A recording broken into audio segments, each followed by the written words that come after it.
This such a profound show. You need to send it to every friend that you know has started a business and that their hope is to be able to hand it over to another generation that is coming, inheriting a generation of business.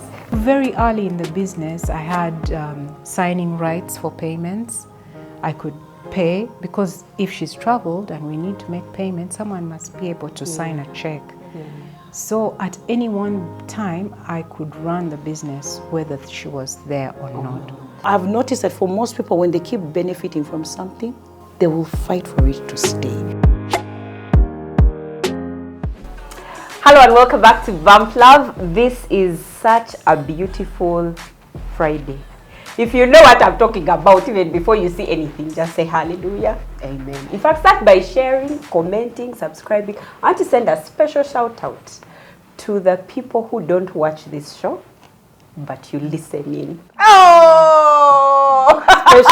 Special human beings. Special people. You're like, okay, I might not be able to watch. I don't even know who is talking, but I am listening. I'm listening as I drive. I'm listening as I cook. I'm listening as I breastfeed. I'm listening as I do all these other activities. Like, we need to know that there's also this category of people. So special shout out to you. And in fact, one of those special people that listen to the show is here for this show, for a country like Uganda, where barely 100% of the businesses get to see their 20th birthday. This is such a profound show. You need to send it to every friend that you know has started a business and that their hope is to be able to hand it over to another generation that is coming. This is their show. We'll be discussing inheriting a generation of business today. And to discuss this show with us is Patricia Karugaba.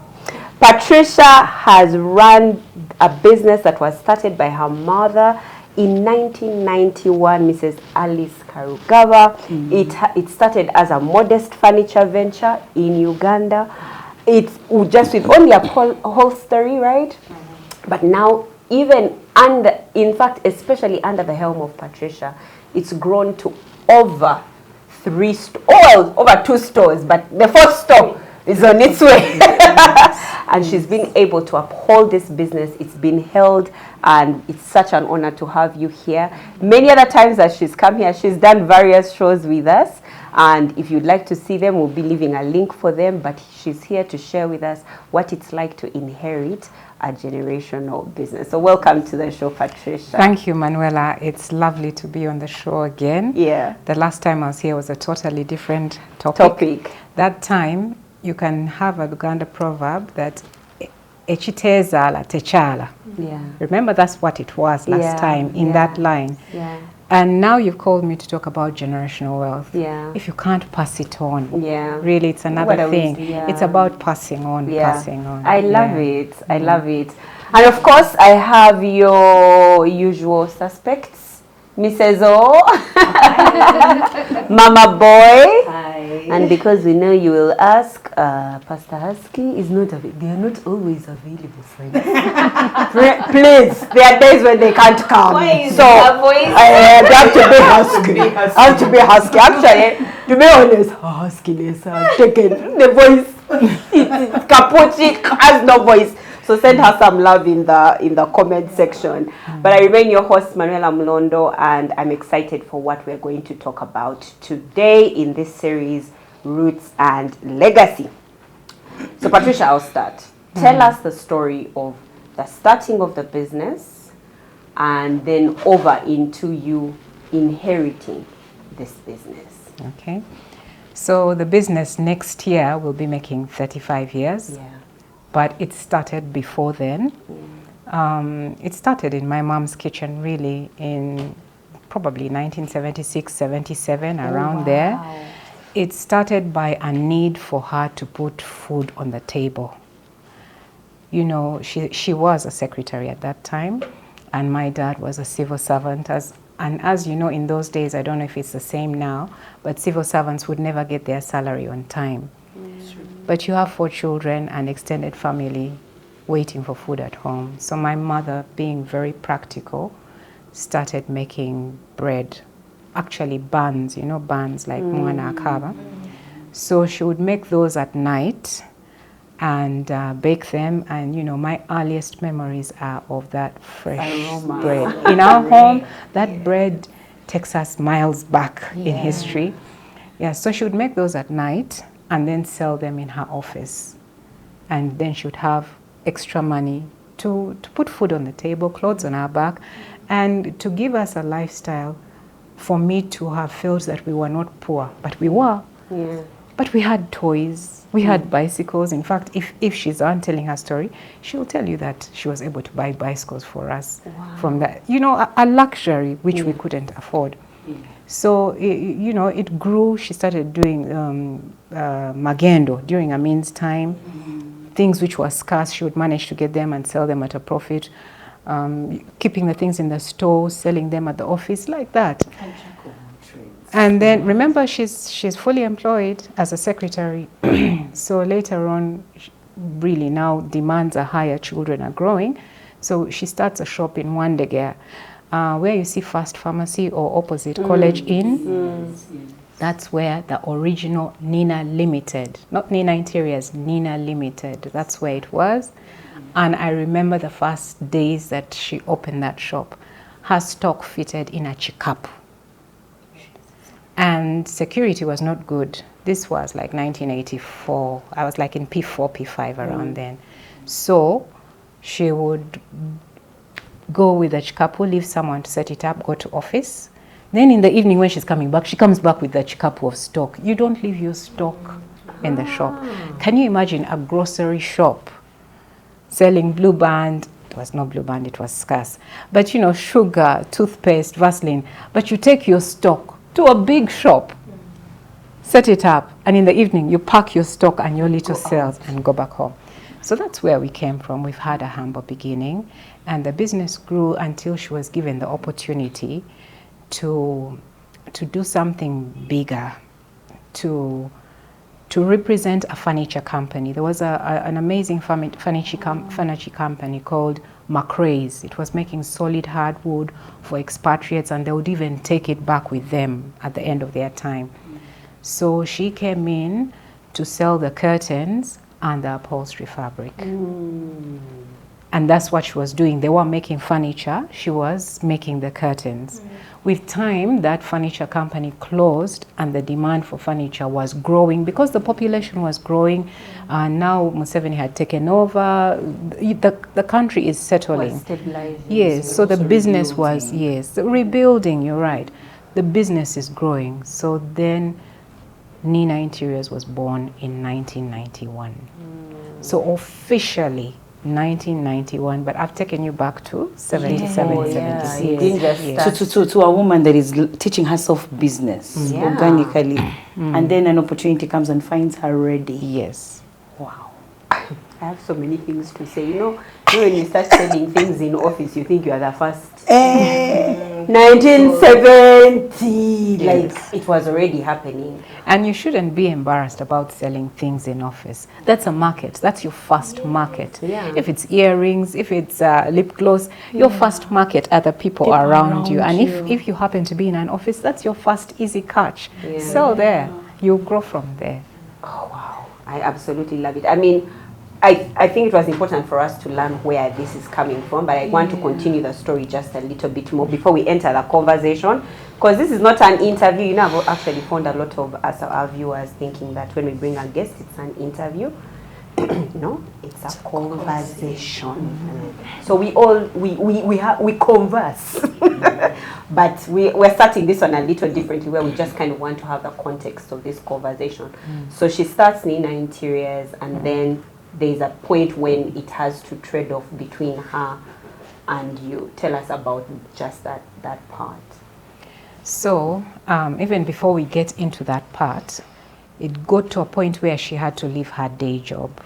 Remember, she was a secretary at East African Development Bank, a place where she worked for 17 years. So now when the demands of the business grew, the business had grown, she resigned. Retired or resigned.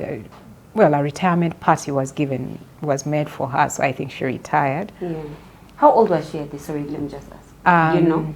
Yes, I know.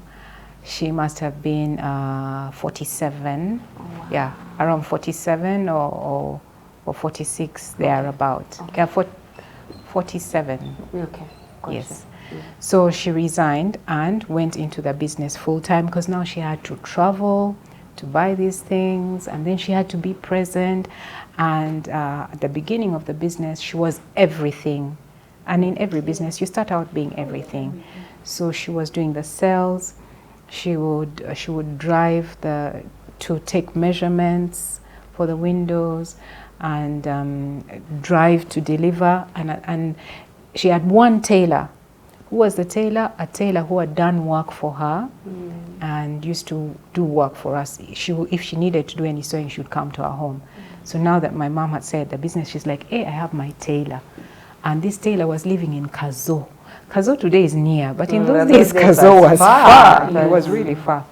So once the customers made her selection, she would be the same one to drive those things to the tailor, get them done. When they are ready, drive them back, go and deliver them, go with someone to hang them, deliver them like that. She was doing everything herself, except bookkeeping. She was wise enough to know that she needed someone to come in and do the bookkeeping. Wow! Yes. Somebody thinking of growth. Yes, because you see, she had always wanted to be compliant, and at the end of the year, she would have to file her books. So there was someone who would come in to do the bookkeeping for her. You know, there's a scripture that I found. Did I tell you about the time I found a scripture on paying taxes? Have I told you about that scripture? There's a scripture that tells us to pay our taxes. Jesus is wanted. Not this one of where I give to Caesar what belongs to Caesar. No, where it says pay your taxes. Why? Because that is the money that's going to be used for. Let me get it. As she speaks, I'm going to get. No. Yes. Oh yeah. Okay. Sorry. What? Yes. Wow. So she got someone else to do the bookkeeping. I remember vividly a tough conversation about getting a driver. There was this thinking that drivers spoil cars, and therefore we should not get a driver. But she was mature enough and could see that the business was growing and that she needed a driver. So she didn't listen to us, and she went ahead and got a driver. Yes, so the business grew and continued to grow and grow and grow. And I was one of the early employees, and I was growing with the business. It grew, and she felt now that I don't think there was a cutoff point that now let me bring her in, or now let me hand over to her. No, I came in as labor. You know, remember, she's the driver, she's the salesperson, she's the technician, she's everything. So she needed help, and I happened to be in S4VAC.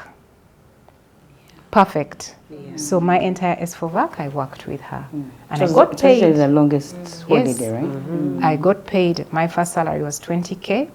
I always tell this story. It was a lot. It was a lot then. I know. Right now, if you tell someone to work for that, my first salary, I tell people what happened to it. My cousins came to greet her, and then they said, we are going to Loom Street to buy shoes. And I said, Mommy, can I go with them? She looked at me, she said, okay. I said, can I have my salary? She gave me my 20K. We went to Loom Street, and I bought high heel shoes, black high heel shoes. It had been my dream to have high heel shoes, which are mine because I had been sharing with her. Which are mine? Yes, because I had been sharing with her. When you want to wear high heel shoes, you wear mommy's. But now I had outgrown her shoes. I was taller and my foot was longer. So I didn't have high heels, which are mine. Now I have salary, I can buy my high heel shoes. So we went, the high heel shoes cost 20,000, my salary is 20K. I bargained, I paid 18K. We went back, oh, kulikayo, what. Next day, lunchtime, I say, Mommy, can I have money for lunch? She's like, money? For what? For lunch. She's like, didn't you get a salary? Yeah. And, yeah, I bought shoes. Oh, you go and eat your shoes. I'm blessed to have the kind of mother who could tell me something like that. Go and eat your shoes. So I learned the lesson very early that when you work, you get money, which elevates you to a certain level.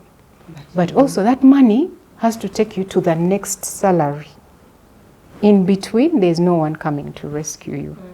So I worked throughout my school years, earning. Every holiday you work, you earn. I mean, in Gayaza High School, I was in Namasagali before, but at this time I was in Gayaza. I would roll with people who were more affluent. The most expensive thing in the canteen at that time was soda. I would roll with the girls who walked to the canteen with an empty to buy soda. It was kind of a thing, yes? But we were not wealthy. But I had salary. Because you're working. Because I'm working. Why not? Yes. So every holiday and then throughout university, you know, I got to choose and plan my subjects. I didn't choose what I wanted to study. I chose according to the timetable what would give me time to work. So every afternoon I was free. So first hold on. High five. This was high five. We need the minute. What? Recover from that. It's not what you want. The one that allows you to work. And so this, wow. So I wanted to do law. I didn't get the points for law. Yes. So I was doing social sciences. So since I'm doing social sciences, and I have learned that when you have money, you can live the life you want to live. So the best thing was to arrange my classes in such a way that I can earn. Make money. So every afternoon I was free, except Tuesday, political theory. But otherwise, every afternoon, as soon as you finish class, I'll just hop into a taxi from social science building and go to work. So even working at prime time. Yes. Because most your kind of business, customers fall in usually after lunch. Around that time. But Yes. you know, that's what you see from the outside. But my kind of business, you're busy from the morning. So and on arrival, what I had to do was clean, then help with calculations for curtains, meet customers, talk to customers. Then at closing time, walk back to campus. Walk, no taxi. Walk back to campus. So again on campus, I was living a lifestyle which ideally we couldn't afford. I could eat the most expensive thing in the canteen, which at that time was a meat pie. Yes, Give me the most expensive thing at your canteen at campus. We We were not going to the canteen. We were going to Chikumi. Yeah. Yes. We are going to one day get tipsy. Eh, wow. Okay. Now I understand we're not working. Something. What? Yeah, Wow, I love it. So I've been working. I've worked with her long enough now. She needs to start traveling. And then when she would travel, she knows she's left her daughter. Her daughters, not just me. There was my elder sister, Nina, and my sister, Speciosa, who were in the shop. At any one time, she had one of us there. Now, when she started traveling, she traveled to South Africa to introduce a new line, and she needed someone who would learn how to do that line, and she traveled with me. At this time, I was in third year.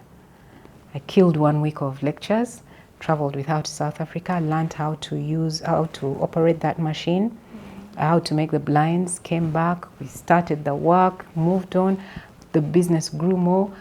Now went to Taiwan. This time Taiwan, I went alone. Actually, South Africa, I went in second year, but Taiwan, I went alone. I was not worried at all. But now that I'm older, I wonder if I would let my baby go to Taiwan alone. In Baddie. You're like 20? Yeah. And this is not Taiwan of today. No. And I didn't go to Taiwan, Taipei, the capital city. I went to an industrial city called Kaohsiung. There were no black people. People would stop and stare at me and touch me. Oh my If it God. rains, maybe Yeah. she will She will shower.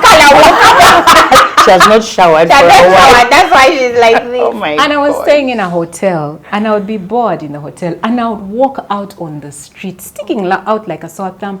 No concern that I could be, attacked. I really stuck out like a sore thumb because I was black. People would ask, America, Michael Jordan. That's all they knew. That's the only black person they knew, right? So I did that trip to Taiwan, came back, learned how to use the machinery. Yeah, now that I was taking on more and more responsibility. By the time we finished university, we were doing more and more. Now I was doing buying trips with her or without her. Yeah, so, and she had, I asked her whether it was a deliberate succession plan. She said, no, I just needed help. So very early in the business, I had signing rights for payments. I could pay, because if she's traveled and we need to make payments, someone must be able to sign a check. So at any one time, I could run the business whether she was there or not. So there was no clear-cut line that at this point is when she brought me in. I Like was a whole there. ceremony of passing on the keys. Yeah, it was either leave her at home to be idle, kwenjera, or bring her and keep her occupied, and she helps at work. And not just me, like I've said, all my sisters, except for my brother. And she, quote unquote, she chooses you. You of all that. I mean, because most of the times when we see Nina Interiors, then we see you, we think you are Nina. But then it's not Nina that gets. She's not the MD. So like, how did that happen? And they're your biggest, they're oldest, she's So your older sister. There is a Nina. The sister I follow is Joanina, and we call her Nina. I follow her. And if she hadn't chosen to take a different career path, I think she would have been MD, because she was now the one taking on the more serious business earlier than me, because she finished campus earlier than me. She finished university earlier than me, 2 years ahead of me. But then she went to do a master's. She did a master's in NGO management, and then she joined the UN, and she took a different career path. Makes sense. And I know we're going to continue this conversation as you continue to weave your stories in some of the questions that we need to engage in. But ladies, what are the common characteristics you found? Because I know you've had some form of experience with generational businesses, whether they're here or out there. What are some of the common characteristics you've seen of successful family businesses that span multiple generations? I think for me, one that always stands out with the family businesses I have watched and seen is daily and early involvement. Just like child at whatever level. It's one of our friends that keeps joking. Their family, I think, owned one of the first dry cleaners in Uganda. And he used to always crack jokes that, man, we would, those wool hangers, you see those wool papers that be on the hanger, we would put those wool papers on the hangers and we would laugh about it.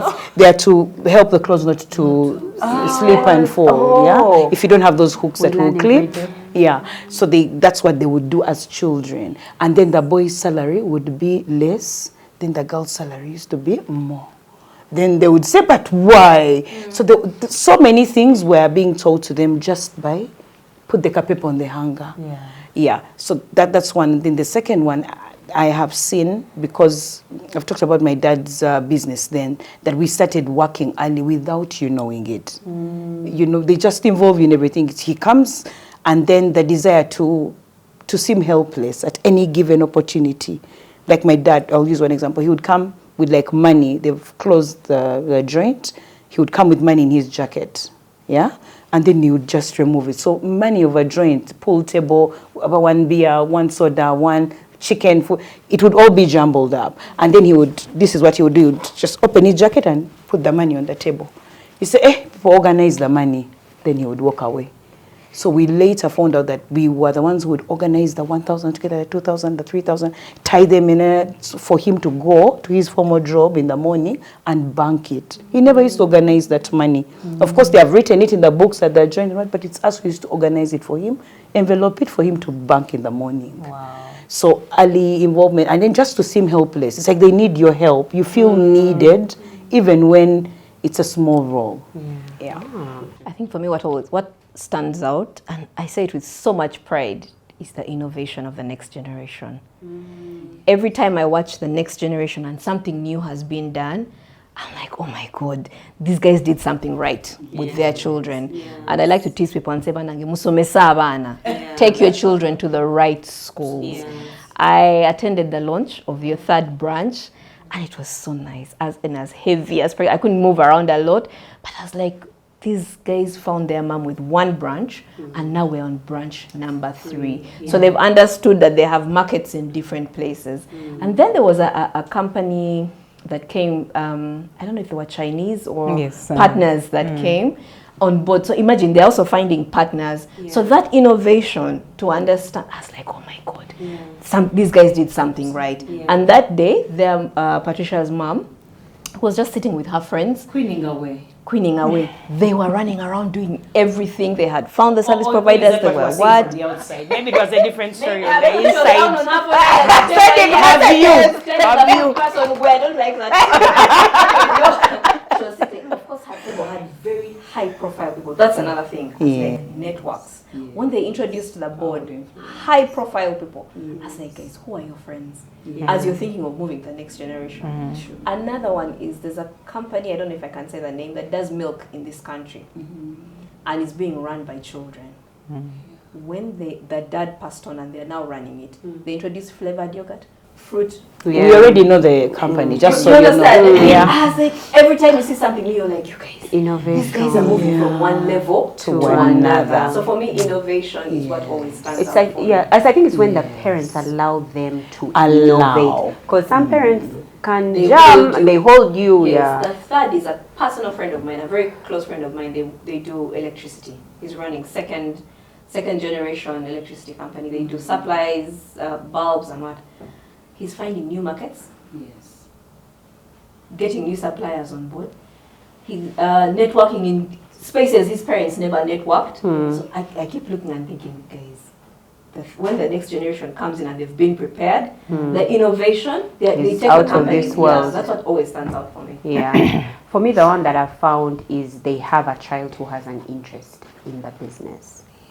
Like, as long as that one is there, like, who has some form, because you can have this wonderful business, but if your children don't have that interest, then it's a bit hard. So as you know, I have a marketing background, and in Bank of Africa, I remember once we held a kind of like an event for our high net worth clients, and Bank of Africa has had a lot of Indian clients at that time. And so I was seated right next to one who was 4th generation of that business. He was running that business.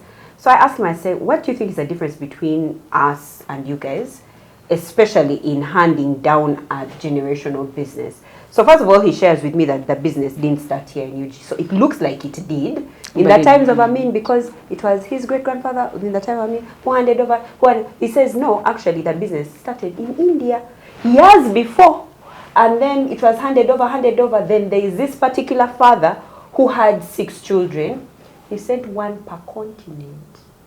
Go start. Wow. Per continent.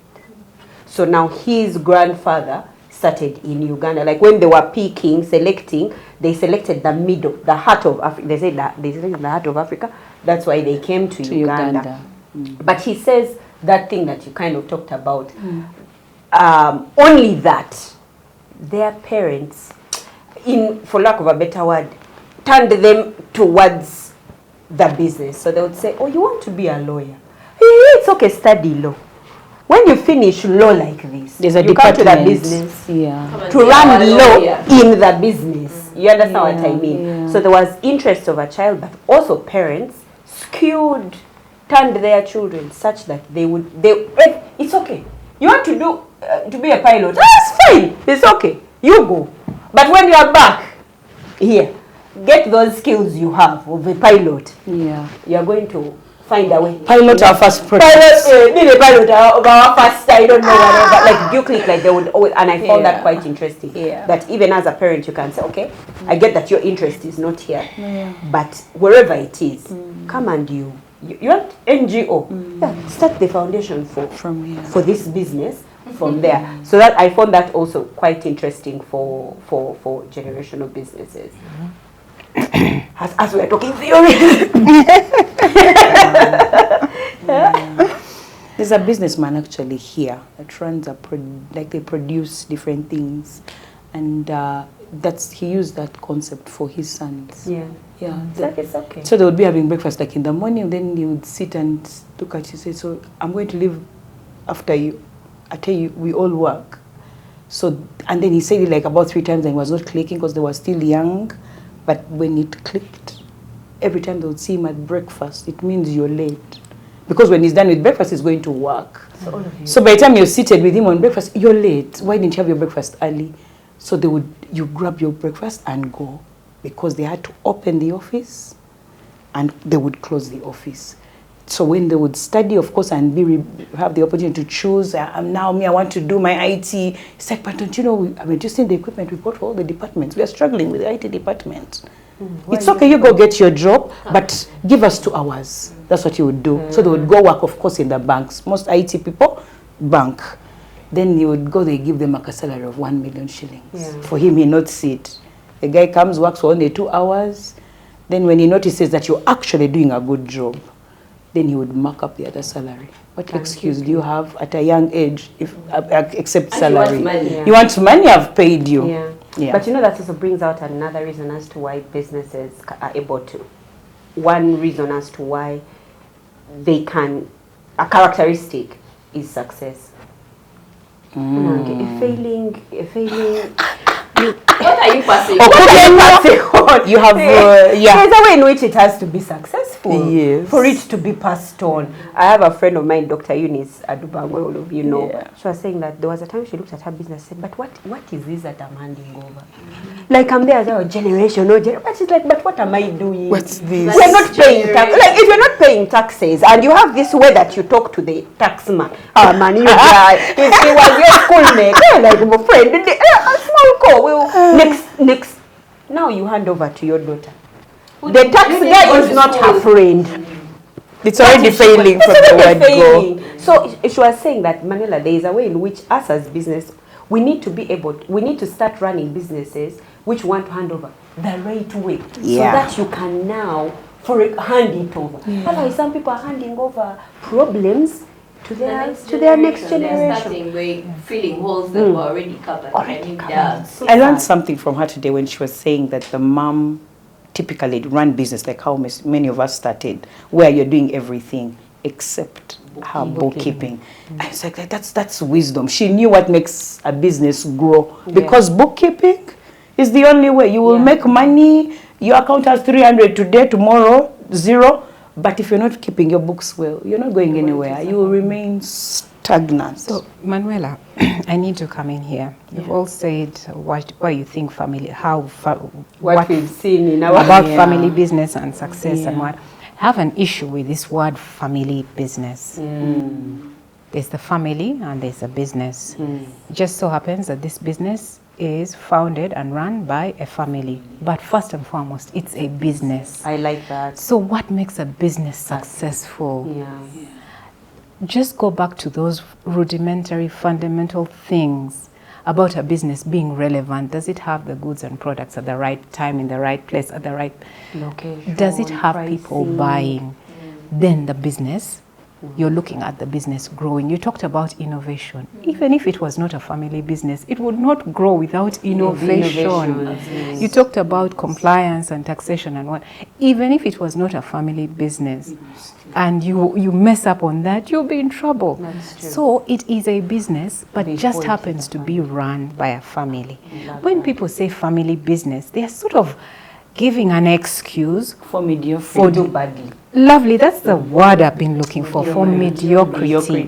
When people say, oh, my car, they never say my goo. They say my car family business.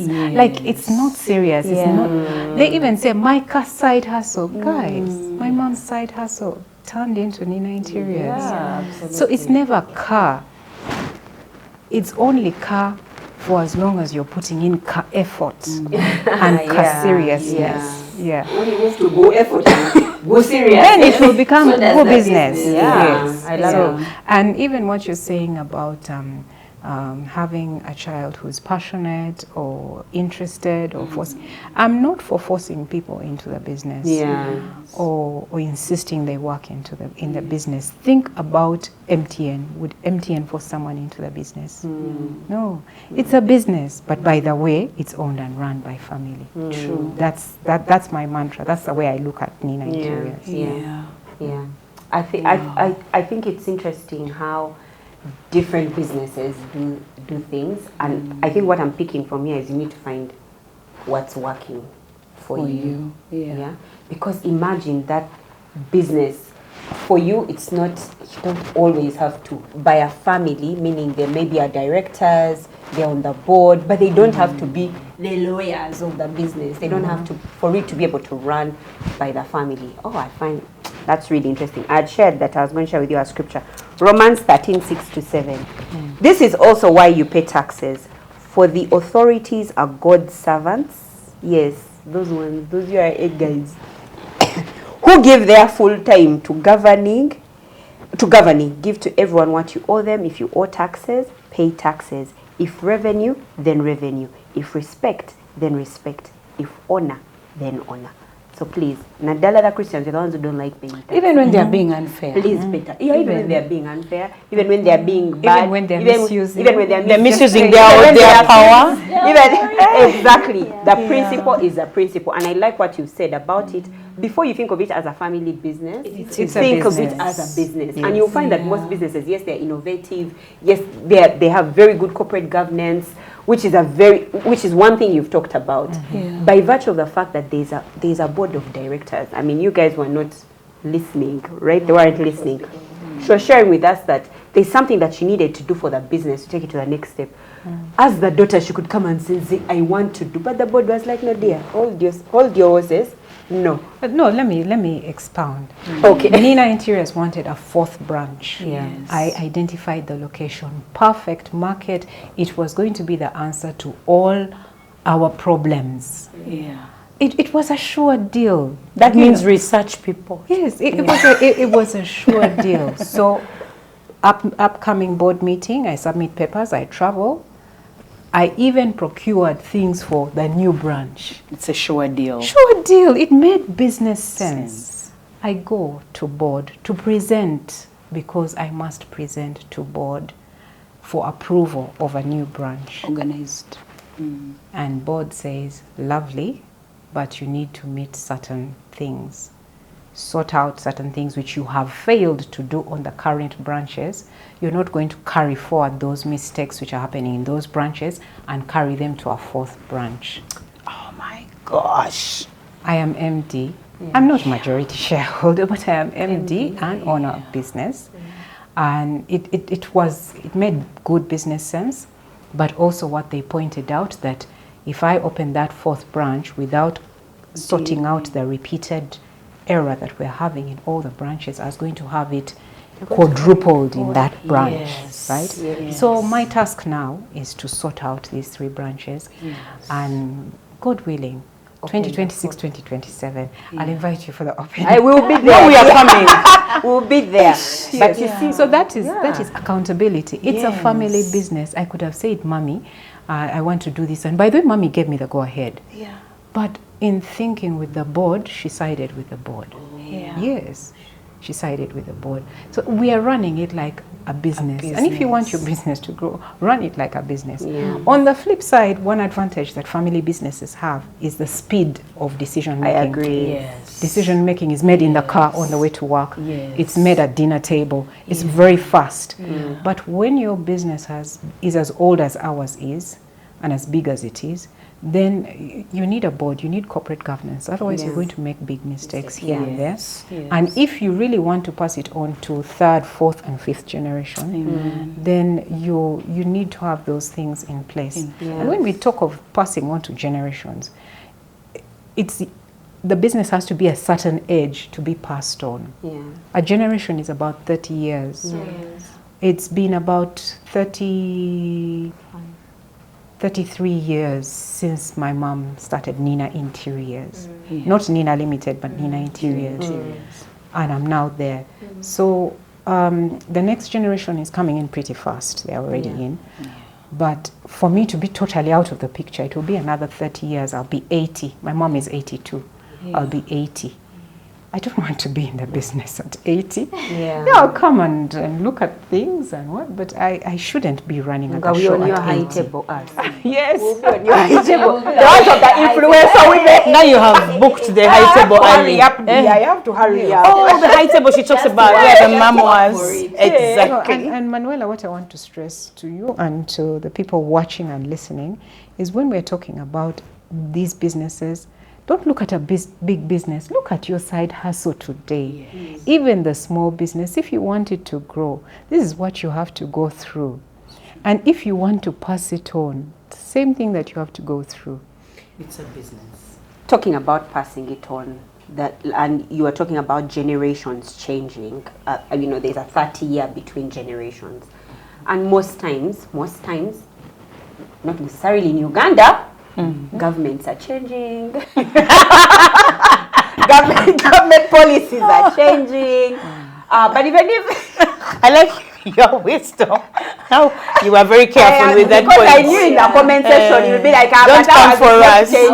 No.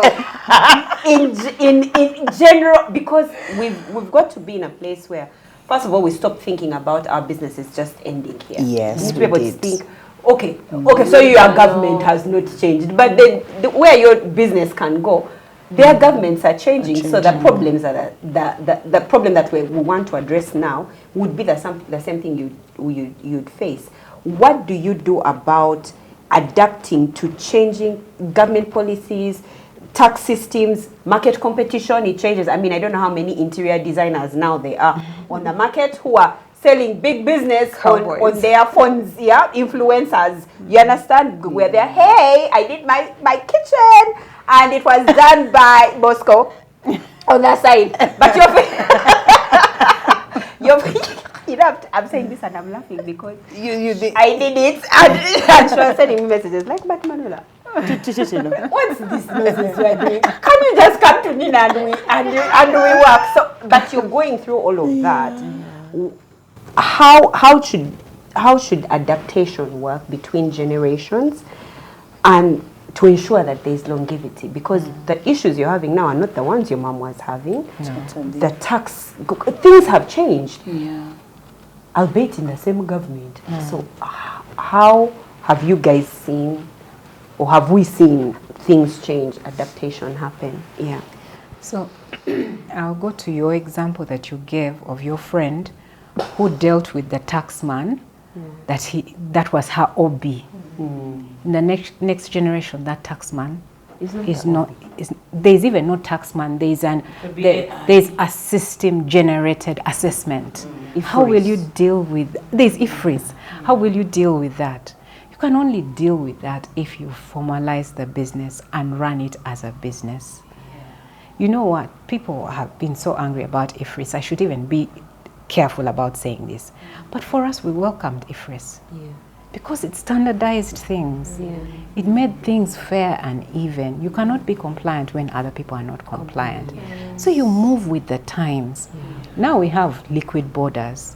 As long as you're dealing online, you're not limited to the geographical borders of Uganda.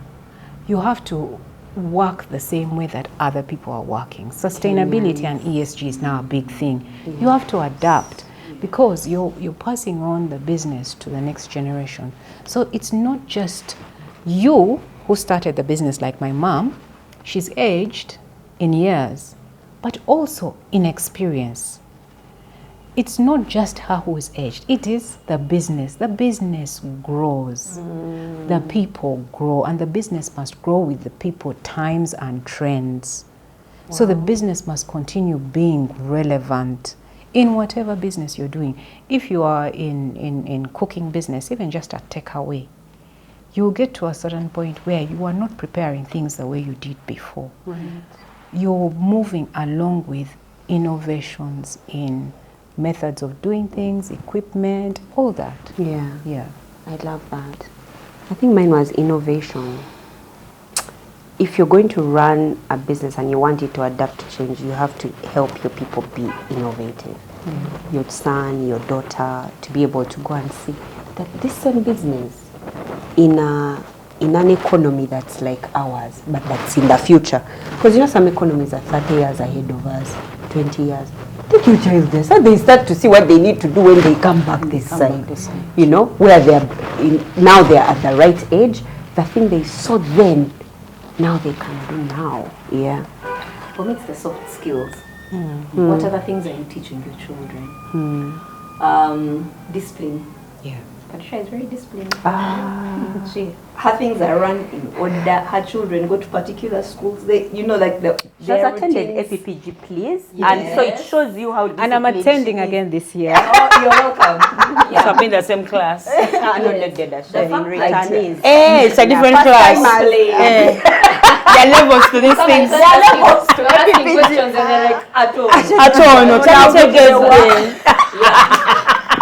fact that she can talk about compliance is discipline. Yeah. There are people who find ways to evade tax. They find ways to get to get deals. They find ways to bribe. They find ways. But when you've raised your children as disciplined, they know that this is the right path. We are walking the right path. It will be hard, but it brings longevity and will get us there. Change management. You talked about businesses changing. Yeah. We saw what happened, COVID. Yeah. I'm sure your business has been through so many changes. Yeah. You know, you walk into the business and we have to adapt quickly. This has changed. The supplier sends an email one morning and says, guys, we're not interested in working in Africa anymore. What do you do? Yeah. How have your children been prepared for that change management? COVID comes and you have to shut down for a whole year. But you have to pay salaries, you have to continue selling. Did Patricia remain on her laptop at home and she's still calling for saying, maybe we can supply? For us, we have a what? What was that thing called? We have a sticker we shall bring. Or did she sit down like 90% of the population and say, we're waiting for the government to open, what to do? Yes. So what are those soft skills you want to hand over to that generation, but how are you skilling them? You're going to take them to interior design school, I don't know where, in Bournemouth, in what, in America. But what are those things that they have that will separate Nina Interiors from Bosco Interiors? Something as simple as work ethic. Thank you. Something as simple as work, which you learned, and you talked about it here. University, you were like, now I have to be able to put in the hours to earn a salary. So that means when I'm selecting my subjects, I have to make sure that class ends at 2, so that I jump into the taxi and go. And then on my way back, because I can't afford taxi two-way, Let me walk. I will walk back home. Just that work ethic. So now when you're employing people and they're giving you stories of, but madam increased my salary because I stay far. Darling, stay closer. Hey dear, Come closer. There are some drinks on that table that our Gen Zs are not closer. happy. Let's be organized here. Because those are things that you learn. You could have walked into your mom's office and said, Mommy, I need transport to go back home. And she's like, no, you have a salary. You eat your shoes. Manage. She was just teaching you, yes. Yes. So what are those, for me, it's the soft skills that we're giving. Yeah. I was just seated here and thinking, as a business owner, my biggest lesson in this season, because I newly opened a shop, is skilling people for our businesses, like to actually focus on having skilled labor force. So as a decorator, in most cases, there was always that mindset of you don't need to hire very skilled people. Like, I mean, I have the concept, I have the manuscript, all I have to do is explain it, and then this is what we are going to do. You do one model table there, do one model table, then you have like 3 skilled people, and then we would not focus on that. But I have seen how better we perform when you focus on skilling everybody to like the last core. For example, for the guy who is carrying things off the truck to know that the wedding of this weekend is for Barbara and Ichuma. Just simple as who is the bride and groom, period. It used to seem like it's not necessary, but it is, because a person like that will disorganize, like say a moon board or a welcome signage that was supposed to be put in something. So skilling people for our businesses, one, makes us more productive, and then now your business is actually growing. You are checking yourself. It makes sense to pay them, you know, even more, because as a business, you're also performing Better. better. So I just kept thinking we need to keep focusing on skilling people for our businesses so that even when people are overqualified, the jobs still look admirable or attractive. Yes. Yeah, which is one thing I've actually seen about their business. I mean, when you go there to buy a curtain, you can't look for her. Even if you look for me, I'm the one who goes, hey, baby girl, I need curtains. She's like, okay, let me call someone. I'm like, oh, let's go with the MD. I want to work with the MD. I wanted to converse with the MD. I want to converse. She's like, no. Let them work. After they finish, you can come and say goodbye. And we can drink it. Goodbye. Patricia, when I come When I'm there, I'm with you. But if you go to Ginger Road and I'm in Luboa, I will call someone to help you. I can't believe she has done this. I can't. But there's no Saliako. I can't go to her. Me, I'm coming for Saliako. Patricia is here. I'll escort her to the 3% discount. For sure. Me, I'll come for discounts. I never lose the personal touch to the business. Yeah. You cannot risk to lose that personal connection to the customers because customers are people. Yeah. You remain, that connection must remain. If you come to Ginger Road and I'm in Luboa, it's different. Of course. If you come to Luboa and I'm at the warehouse, I will not tell you, wait. I'll say, so and so, my friend is there. Deal with her. Give her maximum discount. Call me. What?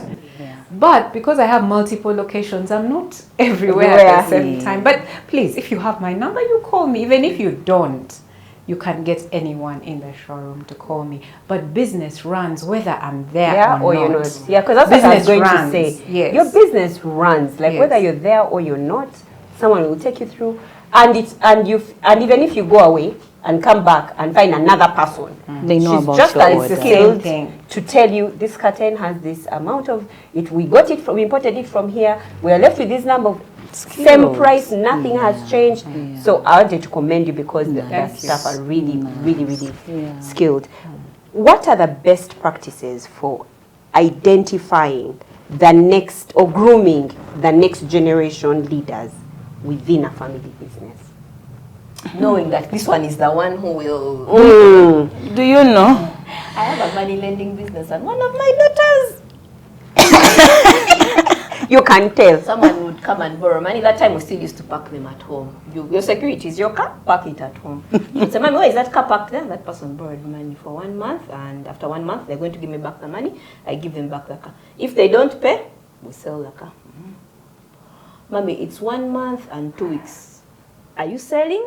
Or what's happening? So she's following through. Yeah, she says, you said after 1 month. Have they paid you? No, not yet. Are you selling or not? One day I said, this cash red one. She will manage. She will manage money. And then she will land call and say, yeah, pussy. I'm selling. We are selling your car or we are taking you to this area. So, you can see, one of them is to pick interest. Yeah. But I think the most guided one, guys, is we're stewards of God's children. Yes. Can we pray and ask God? Everybody is created with their own destiny. Can we ask God that this one, where do I put? This, where do I put? What happens to this one? How do I steward and lead them in the path that they're supposed to walk? Because, guys, everybody's path is where God has provided their wealth and their riches. Now imagine I pick that one. And you put her in. And I start a business for postpartum moms, which needs empathy, and I don't know what. I get her, I put her there. She won't fit. Yeah, but she needs something fast moving that's going to bring money, push her adrenaline and what. But you ask, you pray and ask. I think for me it's really to ask for direction. Yeah. I think for me, constantly, as a parent, to make cautious decisions where the children know something going on in the business or happening in the business. And it could be even as little as the reward of today. This is from the business. I have done that sometimes, and then you see the effect it has. Because like I said, as a decorator who did IT, at first my work didn't make sense to both my husband, but even the children. So to clearly just make cautious decisions to involve them in what's happening in the business. And then, why do I say that? Instead of you focusing on who is going to take over the business, it now becomes, this is a family business. It's a business, And our desire or our prayer is that it will be run by family members. Now, being run by family members doesn't mean that they're doing everything. However, they have knowledge about what is happening. This one is good at this, because I liked her example when she said that the sisters who are involved in the business at different levels and different seasons of their lives. That, for example, Joannina, who is not in the business anymore, at one point was in the business. So to allow your children to kind of evolve, because that means you are milking every opportunity to keep them involved. And then now when you're even giving shares, for example, it's because they have earned them. Oh, we made these very huge bonuses because of, this project that you have worked on for this year. So even when they move on, they are also still benefiting. Now, I've noticed that for most people, when they keep benefiting from something, they will fight for it to stay. And it doesn't mean come and run the business. It could be, in India, I've met this great Indian guy that can run restaurants and make them the ish. Before you know it, he owes me something. He's coming to do a favor for my family. I'm not there. But now I brought expertise that is going to... So just to kind of sequence our children to go through the business and appreciate it from that place. So that the focus is not who is going to run the business. Because I think that almost happens organically. I like the organically.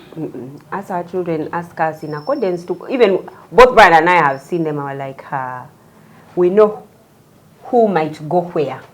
Because they ask us in line, like, Mommy, how was your day? About this child. I'm like, what? I have 2 children, but one of them is more interested in the business. Mommy, there is this baby, this one. In fact, that particular child, even Barbara sends me messages like, "Go away, you girl. This one, if they have to run the child calls Blake Uncle Blake. She's so attached to him. Uncle. You get So you find that the child will show interest, prior interest. They like the business. They're giving ideas about the business. They are the ones who know the latest thing in the business. I feel like that's one way to know that this one, it looks there. Just like you, when everybody is going to other fields, that this one is staying. She was opening a 4th branch and had researched on it and knew it's going to work. The next generation at the launch, the boys, they're already part of the business. Maybe you can share with us, how do you identify? Every family is different. The Indians do their things differently. Yes. And I will not give you and say this is the perfect way for you to do it. For us, we've left the door open. I like it. Leave the door open if you want to. Yes. We're not going to have you against your will. There are different ways of doing it. There's that way of nurturing them young, putting them in the business. There's that way of having them in by force. There's that way of coercing them. You're going to learn this, but come back. And I think there's no one single way that's perfect, because number one, families are different. Dynamics are different. Yes. Number 2, businesses are different. So the different dynamics of the business and the different dynamics of the family, you have to have a totally bespoke way of how to go about it. But your question was that, how do you know which child this one? Maybe I give you talk to my mom, you ask her. How did you know that? But I think I was available. I had the interest, and I was available, and I stayed. Even my elder sister, who is with us, she wasn't in the business. She was in catering, in restaurant. She had a restaurant. She went to the restaurant. Then she came back. Then she left and joined her husband's business. They had a petrol station. Then she came back. I like that. It's a cycle. There's a cycle. Maybe she'll go again. But I've been there. Nina was there to begin with. She went to the UN. I'm waiting for her to come back. She was that good. Her cycle is longer than...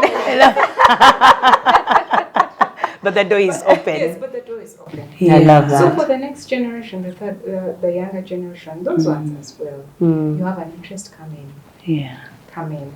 I'm not shutting the door on anyone. Let's see where you fit. Let's see how we can work together. Yes. The door is open. The door is open and you're using their gifting. The door is open. Yes. But me, I'm no nonsense. Yes, it's a When we talk about business. family business. We have to define who is family. So in our family business, we have my mom, we have her children. I have cousins. I have nieces and nephews. I have fired some. Properly. But some are stars. One of our managers is my cousin. But I have a cousin who I fired, and every time he gets drunk, he reminds me that I fired him. He's doing very well. He's working in Bank of Uganda. He's doing amazingly well. But every time he's drunk, he tells everyone, she fired me. I fired him. It's a business which feeds people. We have 80 members of staff. I can't have you playing around. Yes. Yeah, If you're not taking your mediocrity. job serious, other people are earning. Bye-bye. Yeah. And their families are depending On on it. So should you if you're working. Otherwise, So even with the generation coming, you come in, do your job. I will give you a chance. I am a mother of second chances. yeah, Third, as long as the business is not affected. Yeah. Yes. Your destiny might be somewhere else and not here. What a way to fire. Is that like a line of firing? Your destiny could be No. somewhere else. As ending that Madam, you are ending the show. Okay. Sounded like you are firing someone. But also you can use the line. I mean, It thank you works. so much, Patricia, for coming and enlightening us and sharing with us and being a part of this conversation on how we can inherit but also hand over generational businesses. And one of the biggest things that we've learned here is that let's start to treat our businesses like businesses. Doesn't matter what business we're talking about, whether it's a huge telecom business, a bank, whatever business was ever started. It was started by some guy, some chick. It was started by a human being, a person. And most likely the people that worked with them were people in their families. So they've been most business, like almost every business has been family founded. As long as it was started by a person, it's been family founded. So that means me and you, with our side hustles, this can become a big, huge business. And so that's our biggest lesson today. That before you start to look at your business as just a family business that then gives you the permission to hold mediocrity in it, it's time for us to be excellent towards our businesses because we have no idea where God is taking those businesses. Thank you so much, Patricia. And guys, see you next week. Let us know what you've learned in the comment section and give us that one thing you're going to do for your business that's going to completely make you stop seeing your business as a family business and just now start to see it as a business. A generational business. Until next time, with love from Bump Love. Bye.